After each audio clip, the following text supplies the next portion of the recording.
अगर आप किसी भी पेपर की तैयारी कर रहे हैं, चाहे इंडिया लेवल पर हो, स्टेट लेवल पर हो, तो हिंदी बहुत इंपॉर्टेंट हो जाती है और हिंदी के बिना तो कुछ होना संभव नहीं है। तो सबसे पहले हम जानेंगे आज के इस टॉपिक में वर्णमाला जो हम लोगों ने पढ़ी है या पढ़ने जा रहे हैं, तो उसमें कितने इंपॉर्टेंट क्वेश्चन है जो आपके पेपर में हर हाल में पूछे जाने वाले हैं। तो सबसे पहले तो देख लीजिए, भाषा की सार्थक इकाई क्या होती है, ये क्वेश्चन बनता है। और उसके बाद इसकी डिटेल पूछी जाती है आपसे यूनिट में। तो ये यूनिट मैंने वीडियो में आगे बता दी है, इसको पूरा जरूर देखिएगा। तो दो क्वेश्चन यहां से हो गए। तीसरा क्वेश्चन वर्ण की परिभाषा क्या है। चौथा क्वेश्चन वर्णमाला की परिभाषा क्या है।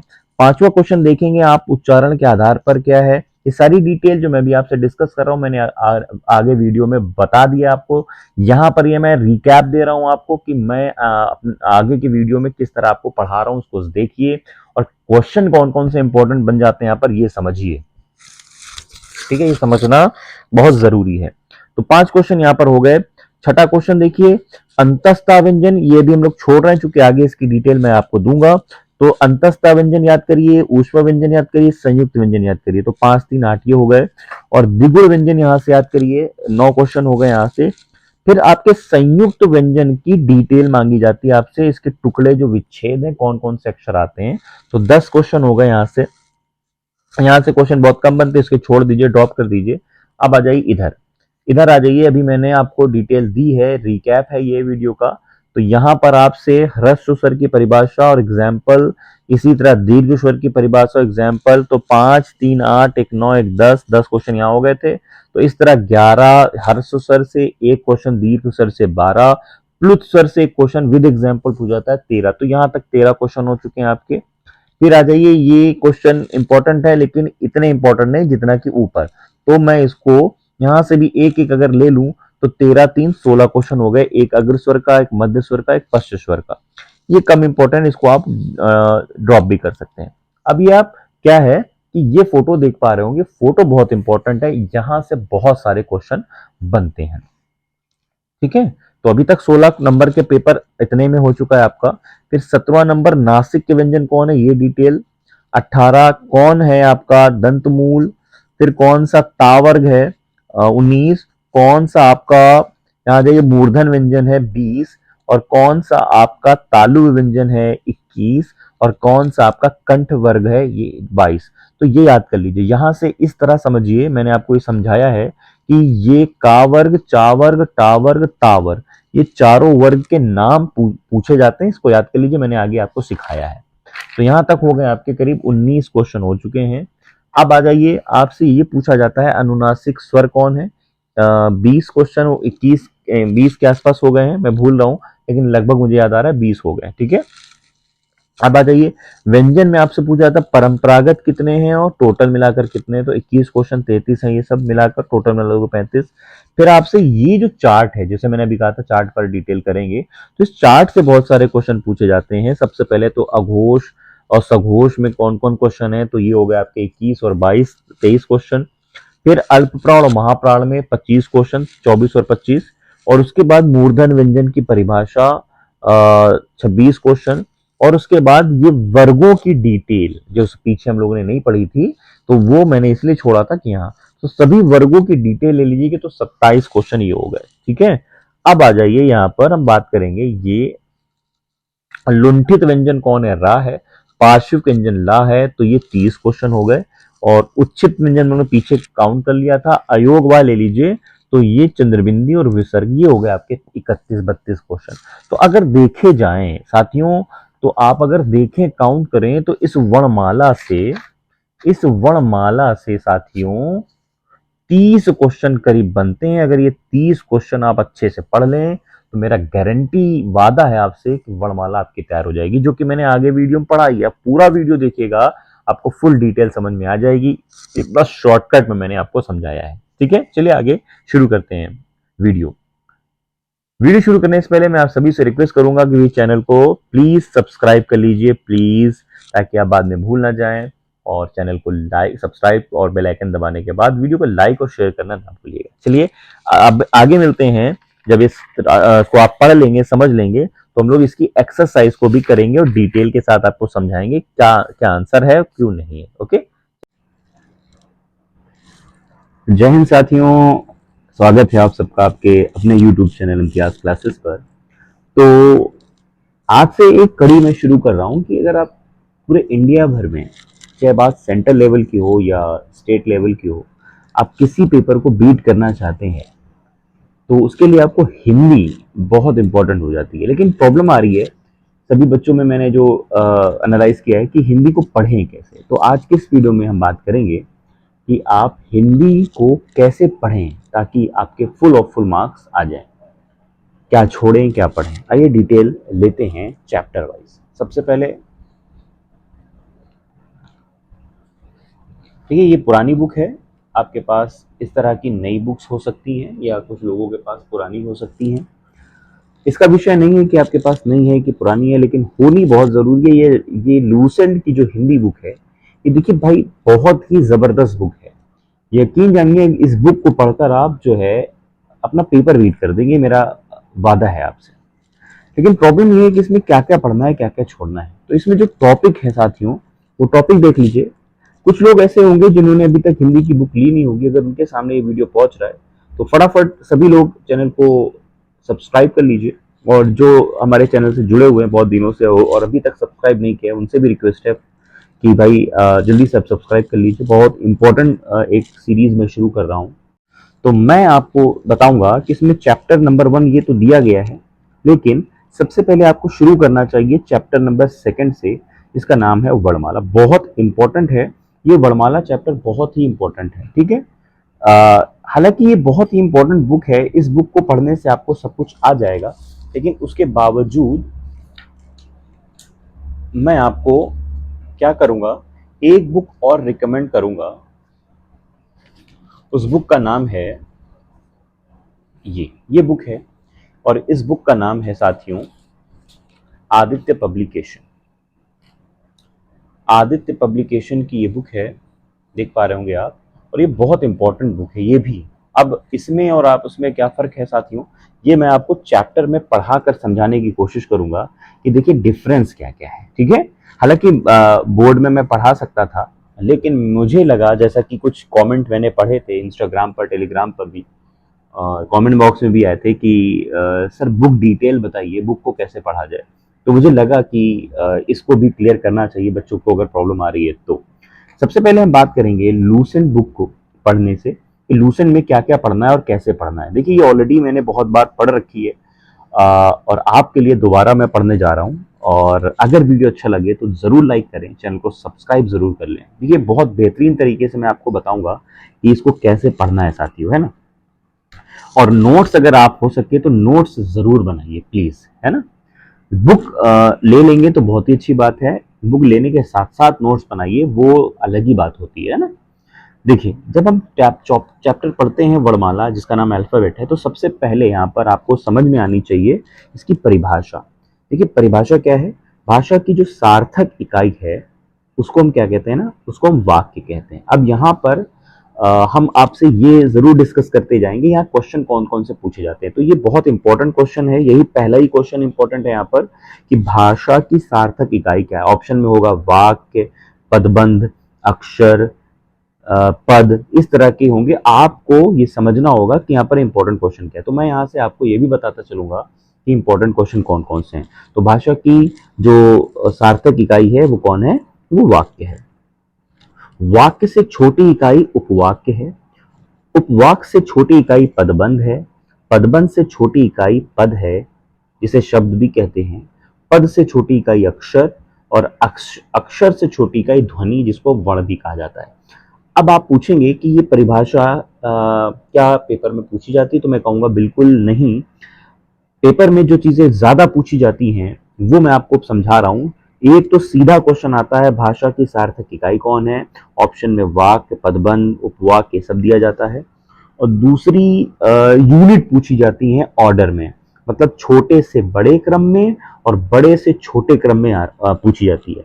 इसका मतलब ये हुआ कि आपको ये पता होना चाहिए कि भाषा की सार्थक इकाई सबसे पहले वाक्य है, फिर उपवाक्य है, फिर पदबंध, अक्षर। ये क्या करते हैं ना, ऊपर नीचे कर देते हैं, उसके बाद आपसे कहते हैं इसमें क्या गलत है। तो ये इतना इंपॉर्टेंट इसलिए हो जाता है। उम्मीद बात आपको समझ में आ गई होगी, क्लियर। अब आ जाइए अब आपको एक छोटी चीज और यहां पर समझनी थी कि वर्ण क्या होता है साथियों। वर्ण, है ना? सब कुछ क्लियरली दिख रहा है? कोई डाउट हो, कुछ कमी हो तो जरूर बता दीजिएगा, है ना? मैं कोशिश कर रहा हूं कि आपको हर एक चीज अच्छे से समझ में आ जाए। देखिए, सबसे पहले आपको ये वर्ण पता होना चाहिए। वर्ण क्या होता है ना, वर्ण जो होता है ना, वो यहाँ पर परिभाषा लिखी, उसको समझ लीजिए। वर्णमाला के अंदर भाषा की सबसे छोटी इकाई जो होती है उसको वर्ण कहते हैं या ध्वनि कहते हैं। वर्ण या ध्वनि एक ही चीज होती है ना। तो भाषा की जो सबसे छोटी इकाई होती है उसको हम वर्ण कहते हैं। कहने का मतलब ये है साथियों कि जैसे टुकड़े ना हो पाए, जैसे मान लीजिए, जैसे क्या है यहाँ पर, जैसे रा दिख रहा है, जैसे कि म है, ये सब क्या हो रहा है, इसके टुकड़े आप नहीं कर सकते। बात समझ में आ रही? इसके टुकड़े आप नहीं कर सकते। इस वजह से देखिए, अक्षर और वर्ण में क्या फर्क है। अक्षर, जैसे कि अक्षर है आपका रा, है ना, और मा। अब यहाँ पर वर्ण कौन है? रा, है ना। रा मतलब ये वाला रा, इसके टुकड़े आप नहीं कर सकते। मतलब जो सबसे छोटी इकाई होती है जिसके टुकड़े नहीं हो सकते, हम उसको वर्ण कहते हैं। उम्मीद है बात समझ में आ गई। और ये बहुत इंपॉर्टेंट है, पेपर में बहुत बार पूछा गया है। तीसरा इंपॉर्टेंट है वर्णमाला। वर्णों के व्यवस्थित समूह को हम वर्णमाला कहते हैं। ये पेपर में भी पूछा जाता है। पूछा जाता है वर्णमाला की डेफिनेशन, इसमें सही कौन है, तो आप ये सही वाली याद कर लीजिए और जितने भी रॉन्ग आंसर्स होंगे उनको आप कट कर सकते हैं। ठीक है, अब आ जाइए, हम बात करेंगे यहाँ पर सारे, हम लोग एक एक चीज के चलिए चैप्टर भी पढ़ेंगे, उसके बाद इसकी प्रैक्टिस भी करेंगे और आपको प्रैक्टिस करके बताना होगा इसमें सही आंसर क्या है ना। आ जाइए जरा देखिए, जैसे कि यहाँ पर आ जाइए। अब लिखा हुआ है मानक हिंदी वर्णमाला। देखिए, इसमें लिखा है साफ साफ, हिंदी में उच्चारण के आधार पर 45 वर्ण हैं, 10 स्वर और 35 व्यंजन। लेकिन लेखन के आधार पर 52 वर्ण हैं, 13 स्वर और 35 व्यंजन। सबसे ज्यादा जो पूछा जाता है वो लेखन के आधार पर है, उच्चारण के आधार पर नहीं पूछा जाता, लेकिन कभी भी पूछ सकते हैं, इसके लिए आप तैयारी रखिए अपनी। ठीक है, जो 52 वर्ण है उसमें से 13 स्वर हैं और 35 व्यंजन हैं। अब यहाँ पर ये जो 13 स्वर हैं बहुत इंपॉर्टेंट हो जाते हैं। ये 13 स्वर आपसे पेपर में पूछे जाते हैं, इसमें से कौन स्वर नहीं है। तो ये सारे के सारे स्वर आपको याद होने चाहिए, जैसे कि आ, बड़ा आ, छोटी बड़ी, छोटा ऊ, बड़ा ऊ, री से ऋषि, ए से एड़ी, ए से ऐनक, ओ से ओखली, औ से औरत, अंग से अंगूर, आह माने कुछ नहीं। ये हैं आपके 13 के स्वर। इसमें से होता क्या है कि 10 मेन है और 3 अलग से। ये 3 अलग से क्या है, जिसमें भी सर्किल लगे हैं ना, ये अलग से हैं। इनको मैं डिटेल में आपको अभी थोड़ी देर में समझाने वाला हूँ। फिलहाल आप 13 याद रखिए, 10 + 3 याद रखिए। उम्मीद है बात आपको यहाँ पर इतनी समझ में आ गई होगी। अब थोड़ा सा हम लोग आगे बढ़ते हैं। अब आगे बढ़ेंगे तो आप पढ़ेंगे यहाँ पर कि व्यंजन। देखिए, ये बहुत ही ज्यादा इंपॉर्टेंट जो टॉपिक है, मैं इसको डबल टिक यहाँ पर लगा देता हूँ। इसमें से कई क्वेश्चन आपसे एग्जाम में पूछे जाते हैं। सबसे पहले तो आपको पूरे व्यंजन का से लेकर क्या तक याद होने चाहिए, एक बात। दूसरी बात यह है कि आपको ये पता होना चाहिए ये कौन से वर्ग है। ये वर्ग जिस तरह ये लिखा हुआ है ना साथियों, इसी तरह आपको लिख कर प्रैक्टिस कर कर आनी चाहिए, ताकि आपको कोई प्रॉब्लम ना हो। जैसे यहाँ लिखा हुआ है कि का वर्ग, तो का वर्ग में 5-5 करके सारे हैं ना, का, ख, गा, घा और अंगा। चा वर्ग में च, छ, ज, झ, इया। टा वर्ग में ट, ठ, ड, ढ, अड़। ता वर्ग में त, थ, द, ध, न। पा वर्ग में प, फ, ब, भ, म। अब ये हो गए। अब यहां से अलग से हैं अंतस्तः व्यंजन 11 अलावा, ऊष्म व्यंजन स, श, स, ह, और संयुक्त व्यंजन क्ष, त्रि और ज्ञ। ये आप ऐसे समझिए कि पेपर में यहाँ से पूछा जाता है। कैसे क्वेश्चन पूछे जाते हैं मैं आपको यहाँ पे समझा दूं।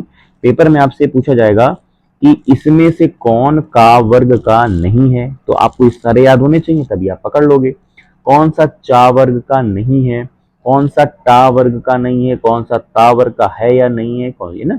फिर उससे पूछा जाता है कौन सा अंतस्तः व्यंजन नहीं है, तो चारों याद हो जाएंगे, आप पकड़ लोगे कौन सा नहीं है। कौन सा ऊष्म व्यंजन नहीं है, चारों याद हो जाएंगे, याद आपको पकड़ में आ जाएगा कौन सा नहीं है। संयुक्त व्यंजन कौन नहीं, संयुक्त व्यंजन से 2 क्वेश्चन पूछे जाते हैं। एक तो कौन सा संयुक्त व्यंजन है और कौन नहीं है, एक क्वेश्चन तो ये हो गया। दूसरा क्वेश्चन ये पूछा जाता है, नीचे जो आप देख पा रहे होंगे इसके टुकड़े कैसे बनते हैं, है ना। तो देखिए, आधा का और शा। आधा का आपको अगर ना दिख रहा हो तो मैं आपको यहाँ समझाने की कोशिश करता हूँ कैसे बनाया जाता है। नीचे हलंत लग जाता है ना, ये देखिए नीचे हलंत लग गया, ये तो ये बन गया आपका क। तो आधा का प्लस षटकोण वाली शा मिल जाए तो बन जाएगा क्ष। आधा ता रा मिल जाए तो त्र। आधा जा इया मिल जाए तो ज्ञा। और आधा शलगम वाला शा और रा मिल जाए तो श्रा बन जाता है। अब यहाँ से कई क्वेश्चन पूछे जाते हैं। पूछा ये जा सकता है आपसे कि श का सही तोड़ क्या है, सही का विच्छेद क्या है। क्या दे सकते हैं तुम आपको आपको दे सकते हैं भाई का हलंत हटा देंगे और शा लिख देंगे, या शा हटा देंगे सा लिख देंगे, कोई और भी सा लिख सकते हैं, चाहे वो सलगम वाली हो चाहे वो सपेरे वाली हो। आपको ये समझ में आना चाहिए कि जो लिखा है वही आंसर है, उसके अलावा कोई आंसर नहीं हो सकता। ठीक है, अब नीचे आ जाइए। यहाँ पर कुछ दिया गया है कि भाई कौन विदेशी कौन देशी इस तरह से है, तो यहाँ से ये इंपॉर्टेंट कम है, इसको आप अवॉइड कर सकते हैं। यही फायदा है एक एक्सपीरियंस टीचर से पढ़ने पर और खुद पढ़ने पर। जैसे कि बच्चों ने कहा था मुझे ये पता नहीं चल पाता ना सर कि क्या पढ़ना है क्या छोड़ना है, ऐसे तो हम लोग जो है साल भर पढ़ते रह जाएंगे। तो मैं आपको यहीं पर यही इसी चीज़ को समझाने के लिए ये वीडियो बना रहा हूँ। चाहूँ तो बोर्ड पर भी बना सकता हूँ, क्योंकि बोर्ड में कम समय में ज़्यादा लिखना आसान नहीं है, तो लिखी चीज़ों को अच्छे से समझा ले जाना ये भी एक कला है। इसको मैं कोशिश कर रहा हूँ आप तक पहुँचाऊँ। तो इस टॉपिक को मैं यहाँ पर छोड़ता हूँ, क्योंकि ये इतना इंपॉर्टेंट नहीं जितना कि बाकी। तो सबसे पहले हम मोस्ट इंपॉर्टेंट टॉपिक को कवर करेंगे, ताकि आपका समय कम समय में ज़्यादा नंबर मिल पाए। ठीक है, अभी जैसे हम लोग ने यहाँ देखिए स्वर की हेडिंग आ गई है, ये देखिए अब यहाँ पर आ गई है स्वर की हेडिंग। तो स्वर ऑलरेडी आपने पढ़ लिया है, तो अब आपको बहुत ज़्यादा ज़रूरत है नहीं। ठीक है, क्योंकि अभी हम लोग ने पढ़ा था यहाँ ऊपर, ये शॉर्ट समझ लीजिए, याद रहेगा ना। ये देखिए यहाँ पर अभी हम लोग ने पढ़ा था कि कुल 13 स्वर हैं, जिसमें से 10 + 3 है। यही बात नीचे लिखी हुई है। ठीक है, ये देखिए ये बात यहाँ लिखी हुई है और यही बात यहाँ लिखी हुई है, तो ये भी हम अवॉइड करेंगे, दोबारा पढ़ने की कोई हमको जरूरत है नहीं, छोड़ दीजिए इसको। अब देखिए, अब यहाँ पर कुछ टॉपिक दिए गए हैं। यहाँ से स्वरों का उच्चारण ये इंपॉर्टेंट हो जाता है। ये इंपॉर्टेंट कैसे क्वेश्चन आ सकते हैं आपके एग्जाम में, ये देखिए जरा। मैं वीडियो में आगे बढ़ने से पहले आप सभी से रिक्वेस्ट करूंगा, अगर वीडियो को अभी भी आपने वीडियो को लाइक नहीं किया है, चैनल को सब्सक्राइब नहीं किया है, तो साथियों प्लीज़ जल्दी से चैनल को लाइक कर लीजिए, सब्सक्राइब कर लीजिए और शेयर करना ना भूलिएगा, क्योंकि कम समय में आपको पूरा टॉपिक और बड़ा इंपॉर्टेंट टॉपिक मैं कवर करने वाला हूँ। जैसे पूछा जाता है इसमें कि भाई इसमें से ह्रस्व स्वर कौन है और कौन नहीं है। एक बात, तो आपको ये तीनों ह्रस्व स्वर आने चाहिए, एक है ना। और ह्रस्व स्वर तो होते हैं पूरे के पूरे, ये पूरे ह्रस्व स्वर हैं, ये तीन, ये और ये पूरा मिला लोगे तो ये सब ह्रस्व स्वर में है। ये सब तीनों क्या हैं, ये सब ह्रस्व स्वर में आते हैं। ठीक है, लेकिन इसमें डिटेल अलग अलग मांगी गई है। इसमें क्या मांगा गया है, इसमें देखिए, इसमें ये कहा गया है कि ह्रस्व स्वर की परिभाषा क्या है। इसमें कहा गया है कि भाई इसमें ह्रस्व स्वर है कौन, तो जिनके उच्चारण में कम समय निकले, जिनके जिनके उच्चारण में कम समय निकलता है उसको हम ह्रस्व स्वर कहते हैं। जैसे छोटा बड़ी छोटी ई और छोटा ऊ, ये सब क्या है, ये सब है ह्रस्व स्वर।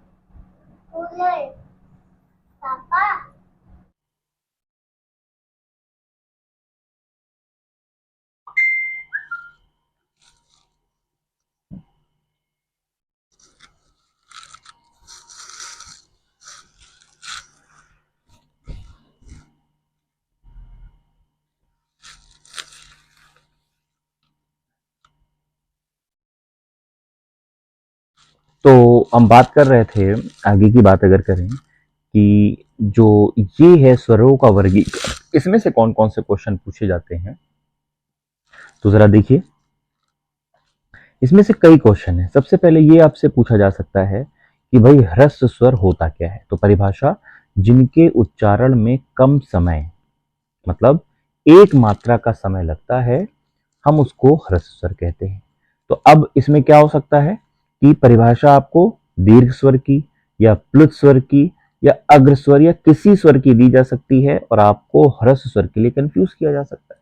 तो आपको समझना कैसे ह्रस्व स्वर, भाई ह्रस्व का मतलब होता है छोटा, तो देखिए जिसमें कम समय लगे वो ह्रस्व स्वर है। तो ये हो गई आपकी परिभाषा। अब यहाँ पर आपसे दूसरा क्वेश्चन पूछा जा सकता है कि इसमें ह्रस्व स्वर कौन नहीं है, तो जो हैं उनको याद कर लीजिए। बाकी आपको पता चल जाएगा। जैसे आपसे कहा जाए छोटा आ है कि नहीं है, हाँ बिल्कुल है। छोटी ई है कि नहीं है, हाँ है। छोटा ऊ भी है, तो अगर अब बड़ा ऊ बड़ी ई इस तरह के आ जाएं तो आप कहेंगे? बिल्कुल भी नहीं कहेंगे। तो 3 ह्रस्व स्वर हैं। क्लियर हो गया? इसी तरह आपसे दीर्घ स्वर परिभाषा, दीर्घ का मतलब होता है ज्यादा या बड़ा। तो देखिए जिसमें ज्यादा समय लगे, अधिक, वो हो गया दीर्घ। अब इसमें कितने हैं? इसमें है 7, 1 2 3 4 5 6 7, ये 8, टोटल 8 है, सॉरी। 1 2 3 4 5 6 7 8, 8 हो गया ना टोटल। तो इसमें 8 स्वर हैं और 3 ये, तो 11 हो गए टोटल, आपके हो गए ना टोटल 11। तो इसका मतलब ह्रस्व स्वर अगर 3 याद कर लो, बचे हुए आपके दीर्घ स्वर हो जाएंगे। ठीक, तो ये समझ में आ गया परिभाषा और एग्जाम्पल। अब आपसे प्लुत स्वर बहुत कई बार पूछा गया पेपर में, तो जिसमें पुकारने वाला कंसेप्ट रहता है। पुकारना समझते हैं ना, पुकारना, पुकारने वाला। तो जिसमें पुकारने का कोई कॉन्सेप्ट होता है तो उसको हम क्या कह सकते हैं? उसको साथियों हम कह सकते हैं प्लुत स्वर। ये देखिए, ये पुकारने वाला है ना, राम, मीरा, इस तरह का हो, इस तरह के जिसमें साइन लगे होते हैं, एस टाइप के साइन, वो हो जाते हैं आपके प्लुत स्वर। उम्मीद है बात आपको यहाँ पर समझ में आ रही होगी। क्लियर ना? ठीक है, तो अभी देखिए, तो इस तरह का कौन सा स्वर हो गया? प्लस हो गया। तो ह्रस जिसमें कम समय लगे, एग्जाम्पल 3 आ ई उ। और दीर्घ स्वर कौन होते हैं? दीर्घ स्वर वो स्वर होते हैं जिसमें 8 होते हैं। बड़ा, बड़ी ई, बड़ा ऊ, ये मतलब इसको याद करके छोड़ दीजिए, बाकी सब प्लस स्वर आपके हो जाएंगे। 11 आपको स्वर आते ही है। ठीक है, अब आ जाइए, जरा बात करते हैं अब जबान के आधार पर। जबान के आधार पर देखिए क्या क्या है भाई। जबान के आधार पर जब हम बेस बनाते हैं तो देखिए, जबान के आधार पर आपको मिलेंगे अग्रस्वर, है ना। अग्रस्वर में क्या क्या भाई? अग्रस्वर में देखें तो, अगर अग्रस्वर में देखें तो छोटी ई, बड़ी ई, ए और ए, और जिनमें जबान का आगे का भाग है। ठीक है, मध्य स्वर जिसमें जबान के बीच का भाग, जैसे कि छोटा आ। पश्च स्वर जिसमें जबान के पीछे का भाग, जैसे कि बड़ा आ, छोटा ऊ, बड़ा ऊ, ओ, औ और आ, ये होते हैं आपके पश्च स्वर। अब यहां पर देखना ये है कि अग्र ह्रस्व स्वर और आप देखेंगे यहां पर अग्र स्वर में से सिमिलैरिटी थोड़ी सी है। जैसे अग्र स्वर छोटी ई भी है और ह्रस्व स्वर छोटी ई भी है। इसमें कंफ्यूज मत होइएगा, अगर इस तरह का क्वेश्चन पूछा जाता है तो इसके ऑप्शंस नहीं होंगे, और ये पूछा जाता है तो ये नहीं होंगे। अब मैं आपको यहाँ पर क्लियर कर दूं पूछा ज्यादातर कैसे जाता है। डेफिनेशन दी जाती है और आपसे ये पूछा जाएगा, और इसके एग्जाम्पल में आपसे ये पूछा जाएगा। ये और ये कभी भी मिक्स नहीं किया जाता, इस बात के लिए निश्चिंत रहिए, बिल्कुल परेशान मत होइए। ठीक है, चलिए अगला देखते हैं। अब देखिए, ये जो क्वेश्चन है मुख्य द्वार, ये सब प्रैक्टिस में बहुत बार पूछे गए हैं, लेकिन अभी तक आपको बड़े एग्जाम में देखने को लोअर पीसेस वगैरह मिल सकता है, तो छोटे एग्जाम में नहीं मिलता है। लेकिन फिर भी आप पढ़िए जरूर, ताकि आपको कोई चीज कंफ्यूज ना करे, डाउट में ना हो। ठीक है, जैसे विवृत स्वर क्या होता है भाई? जिन स्वरों के उच्चारण में मुख द्वार पूरा खुले वो विवृत, जैसे कि आ, मुंह खुल गया पूरा। अर्धविवृत हाफ ओपन, जिसमें आधा खुले, जैसे कि आ, ए, ओ और ओ। अर्धसंवृत जिसमें मुख द्वार आधा बंद रहता है, जैसे ए और ओ। संवृत जिसमें भाई लगभग बंद रहता है, जैसे ई, उ और ए सारे।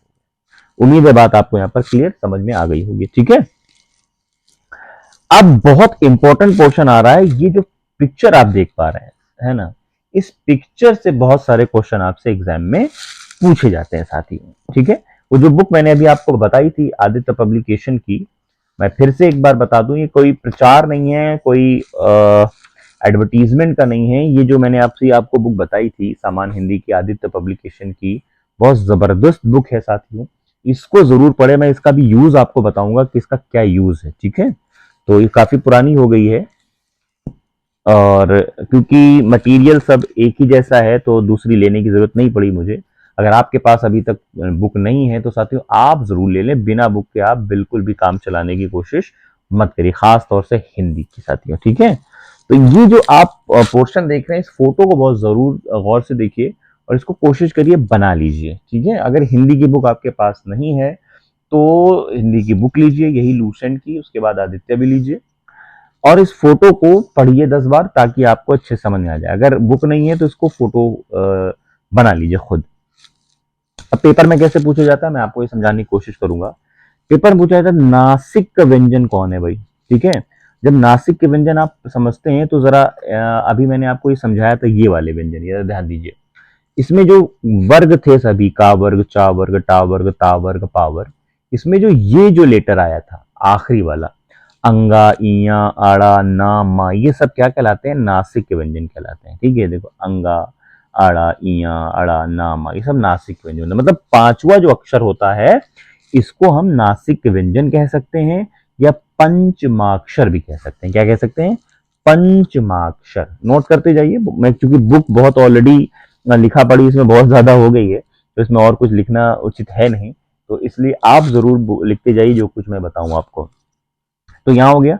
पेपर में कैसे पूछा जाता है, इसमें से कौन सा पंचमाक्षर है या इसमें से कौन सा पंचमाक्षर नहीं है। तो आपको हर वर्ग का पांचवा अगर याद हो जाएगा तो आपको यहाँ बात समझ में आ जाएगी कि कौन सा पंचमाक्षर है कौन सा नहीं है।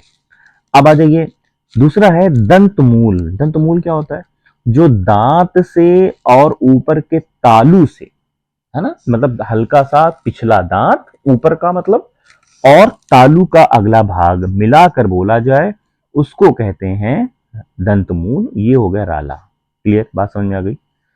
अब आ जाइए, दंत कौन सा होता है। दंत वो होते हैं जो आपके दांतों से बोले जाते हैं, जैसे कि पूरा का पूरा ता वर्ग, है ना, और सा, क्योंकि सा जो है, ये जो ता वर्ग है, पूरा पूरा ता, ये वर्ग, ये देख पा रहे होंगे, ये ऊपर के दांतों से बोला जाता है, ता, था, दा, धा, ना। और जो सा, खाली सा की बात हो रही, सा, वो नीचे के दांत से बोला जाता है। तो आपसे पेपर में ये पूछा जाता है इसमें से वो कौन सा व्यंजन है जो दांतों से नहीं बोला जाता, दंत नहीं है।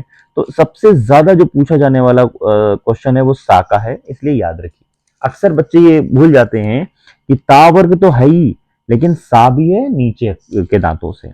अब आ जाइए, दांत और होंठ मिलाकर दंतोष्ट जो बनता है वो कौन है, वो है वा, है ना, बोलकर आप देख सकते हैं, प्रैक्टिस कर सकते हैं। अब नीचे आ जाइए, ओस्ट जो है ना, ओस्ट वो कौन है, जो मतलब होठों को गोल कर देता है, वो कौन सा है भाई, तो वो है ऊ और बड़ा ऊ, ये दोनों, और पूरा का पूरा पा, मतलब होठों को जो गोल कर दे, ऊ, मुंह आगे निकाल कर, है ना, और पूरा का पूरा पा वर्ग। पा वर्ग देख लीजिए, पा, फा, बा, भा और मा। उम्मीद है बात आपको यहाँ पर समझ में आ गई होगी। फिर भी नहीं आई है तो आप कोई भी डिटेल आप कमेंट बॉक्स में कमेंट करके पूछ सकते हैं साथियों, ठीक है, समझ में आ रहा होगा। अगर कहीं डाउट है तो प्लीज पूछ लीजिए, ये नई तरह की एक कोशिश है आपको सिखाने के लिए। आपको कहीं कोई डाउट रखता है तो आप जरूर बात कर सकते हैं, पूछ सकते हैं।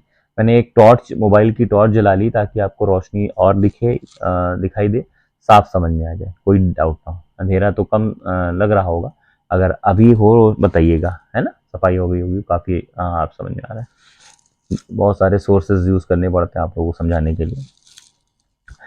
अब आ जाइए इधर से, मूर्धा, बहुत इंपॉर्टेंट, ये बहुत इंपॉर्टेंट व्यंजन है भाई, है ना, मूर्धा व्यंजन। देखिए मूर्धा व्यंजन कौन है भाई, मूर्धा व्यंजन वो व्यंजन है जैसे कि पूरा का पूरा आपका री वर्ग है, और री है, सॉरी, री से ऋषि, और पूरा का पूरा टा वर्ग है ना।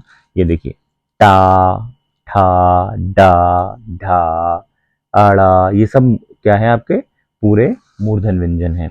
और टा वर्ग पूरा है और शाहर, ये सबसे ज्यादा पूछा जाता है कि कौन सा वर्ग मूर्धन व्यंजन है, तो आपको ये समझ में आना चाहिए इसमें से ये वर्ग मूर्धन व्यंजन है। क्लियर, बात समझ में आ गई।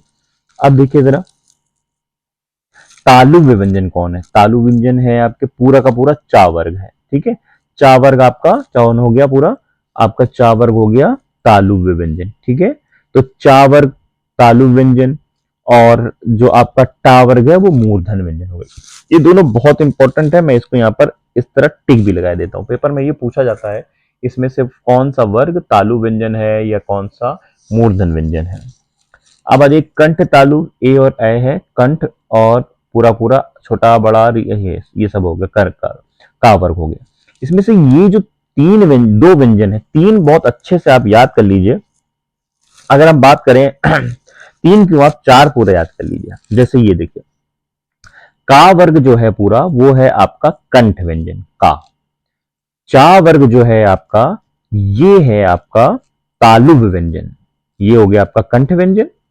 चा वर्ग आपका तालु व्यंजन, टा वर्ग आपका मूर्धन व्यंजन, और ता वर्ग आपका दंत व्यंजन। ता तो समझ में आ रहा होगा क्योंकि दांतों से है ना। इसीलिए सबसे मोस्ट जिसको इंपॉर्टेंट कह सकते हैं वो आपका चा और टा। अच्छे से याद करिए। क्लियर, इतनी बात आपको समझ में आ गई होगी। आगे बढ़ते हैं। ये इंपॉर्टेंट ज्यादा नहीं इसलिए मैं इसको ड्रॉप कर रहा हूं, यहां से बहुत ज्यादा क्वेश्चन बनते नहीं है। आगे की हम लोग एक्सरसाइज भी करेंगे, ठीक है। तो आज ही जरा बात कर लेते हैं। ये देखिए, ये इंपॉर्टेंट क्वेश्चन है, इसको अच्छे से समझिए। पूछा जाता है अनुनासिक स्वर कौन कौन से हैं, तो अंग, आ और ई ये अनुनासिक स्वर है आपके, ठीक है। इसमें क्या होता है, हवा मुंह के साथ साथ नाक से भी निकले उसको आप अनुनासिक स्वर कह सकते हैं। क्लियर, बात समझ में आ रही है ना। चलिए, थोड़ा सा डिसबैलेंस हुआ है, मैं उसको सही करने की कोशिश कर रहा हूं। हो गया ऑलमोस्ट, ठीक है। अब आ जाइए, हम लोग पढ़ेंगे मूर्धन व्यंजन। भाई क्या होता है मूर्धन व्यंजन? मूर्धन व्यंजन मैंने अभी आपको बता दिया था। ये देखिए यहाँ पर आप समझ सकते हैं, ये दोबारा यहाँ पर समझाया गया आपको। मूर्धन व्यंजन, कंठ व्यंजन, तालु व्यंजन, सारी चीजें ऑलरेडी हम लोग ने पढ़ लिया, तो दोबारा डिटेल की जरूरत नहीं है। अब यहाँ पर एक चीज समझ लीजिए कि घोष क्या होता है। घोष का अर्थ होता है स्वर तंत्रियों में श्वास का कंपन। मतलब जब सांस, जब हम कोई चीज बोलते हैं उसमें जो कंपन उत्पन्न होता है उसको हम घोष कह सकते हैं। क्लियर, बात समझ में आ गई। इसको हम घोष कह सकते हैं। अब यहां से जो पेपर में पूछा जाता है, एक इंपॉर्टेंट क्वेश्चन है द्विगुण व्यंजन। इसको अंडरलाइन लगा लीजिए, बहुत बार पेपर में पूछा गया है। द्विगुण व्यंजन कौन है? ये देखिए, ये तो द्विगुण व्यंजन है आपका डा और ढा, ठीक है। ये होते हैं द्विगुण व्यंजन पूरे। अब एक क्वेश्चन और यहां से इंपॉर्टेंट है कि बताइए परंपरागत रूप से व्यंजनों की संख्या तो 33 है, तो भाई 35 क्यों? क्योंकि जो द्विगुण व्यंजन है वो ऐड हो जाते हैं दो, इस वजह से हो जाती है वो 35। क्लियर, समझ में आ गई बात। अब इस चार्ट को आप देख पा रहे होंगे, बहुत गौर से देखिएगा, बहुत इंपॉर्टेंट चार्ट है। इसमें क्या क्या क्वेश्चन बनते हैं जरा देख लीजिए। इसमें से एक क्वेश्चन बनता है अघोष का, सघोष का, अल्प प्राण का और महाप्राण का, ठीक है। अब देख पा रहे होंगे ये वर्ग हैं, का वर्ग, ये है चा वर्ग, टा वर्ग, ता वर्ग, पा वर्ग। अब इसमें क्वेश्चन कैसे बनते हैं? क्वेश्चन इसमें बनते हैं भाई कि का वर्ग में, का वर्ग कौन कौन है? अघोष है और अल्प प्राण है, ठीक है। और जो है, जो आपका का वर्ग का जो दूसरा है, जो का वर्ग का आप दूसरा देख पा रहे हैं, जैसे ये देखिए, ऐसे समझिए, का वर्ग की ये जो लाइन है, मतलब ऐसे समझिए, अघोष जो है का, चा, टा, तापा, मतलब पहला वाला जो वर्ग है वो अघोष है। इसको ऐसे समझिए, आप पांचों लिख लीजिए, मान लीजिए 1 2 3 4 5 ऐसे लिखते हैं ना, ऐसे लिखिए 1 2 3 4 5 ऐसे लिखिए। लिखा? अब इसमें से ऐसे समझिए कि पहला घोष, दूसरा अघोष, ये हो गए आपके पहला दूसरा अघोष अघोष हो गए, है ना। और तीसरा चौथा पांचवा सघोष अघोष हो गए। क्लियर, शॉर्ट ट्रिक समझ में आ गई आपको? तो क्योंकि ये तो लिखना ही पड़ेगा, आपको याद होना चाहिए, क्योंकि आपको अगर वर्ण वर्ग नहीं याद होंगे तो आगे चल के प्रॉब्लम हो जाएगी। तो इस वजह से आपको करना क्या चाहिए, आपको ये खुद लिखना आना चाहिए। मतलब इसके लिए आपको पूरा जो छोटा आ से लेकर ज्ञा तक का है वो सीरियल आने चाहिए, स्पेशली का से ज्ञा तक। तो जब आप 5 5 की सीरीज लिख लेंगे तो उसमें पहली सीरीज, दूसरी सीरीज खड़ी खड़ी जो है वो अघोष हो जाएगी, और तीसरी चौथी पांचवी सघोष हो जाएगी। क्लियर, ये हो गई बात आपकी। इससे आपको क्या करना होगा ना, याद नहीं करना पड़ेगा। वरना क्वेश्चन कैसे आते हैं पेपर में, क्वेश्चन आते हैं कि इसमें से कौन अघोष है कौन सघोष है, इस तरह। जब आपके दिमाग में बसा होगा तो आप अपने जवाब तुरंत दे पाएंगे। अब दूसरा देखिए, दूसरा क्वेश्चन ये है कि इसमें अल्प प्राण कौन है, महाप्राण कौन है, जरा ध्यान दीजिए। पहला, तीसरा और पांचवा, ये मतलब ऑड वाले। देखिए ऑड वाले समझ पा रहे होंगे ना आप। देखिए पहला, तीसरा और पांचवा ये हो गए आपके अल्प प्राण, दूसरा और चौथा इवन वाले हो गए आपके महाप्राण। मतलब इवन, अल्प का मतलब कम, कम का मतलब ऑड। क्लियर, यहां समझ में आ गया। तो अगर ये सीरीज आपको याद हो गई साथियों, ये वाली जो आपने अभी देखी, तो इससे कई क्वेश्चन भाई बन जाएंगे आपके। एक तो अल्प प्राण, महाप्राण, अघोष, सघोष, 2 क्वेश्चन यही बन गए। वर्गों से क्वेश्चन बन गए, मतलब एवरीथिंग, बहुत बड़ा मेजर पॉइंट आपका यहाँ से सॉल्व हो जाएगा। ठीक है, क्लियर, समझ में आ गई बात। अब यहां से एक क्वेश्चन और पूछा जाता है कि जो बताइए, मतलब डिटेल पूछी जाती है, ये वाली सबसे ज्यादा पूछी जाती है मूर्धन्य की। मूर्धन्य की डिटेल क्या है कि मुंह के भीतरी ऊपरी छत का अगला भाग, मतलब तालु का जो अगला भाग होता है उसको हम मूर्धन कहते हैं, इसीलिए इसको टावर कहते हैं। टा ठा डा, मतलब जबान को क्या थोड़ा सा मोड़ कर। जब हम ता वर्ग बोलते हैं तो उसमें जबान का अगला भाग सीधे तौर पर, जब हम मूर्धन्य बोलते हैं तो टा वर्ग मुड़ मुड़ जाती होगी। अगर आप बोलने की कोशिश करेंगे तो आपको पता चल जाएगा। क्लियर, यहां से समझ में आ गया।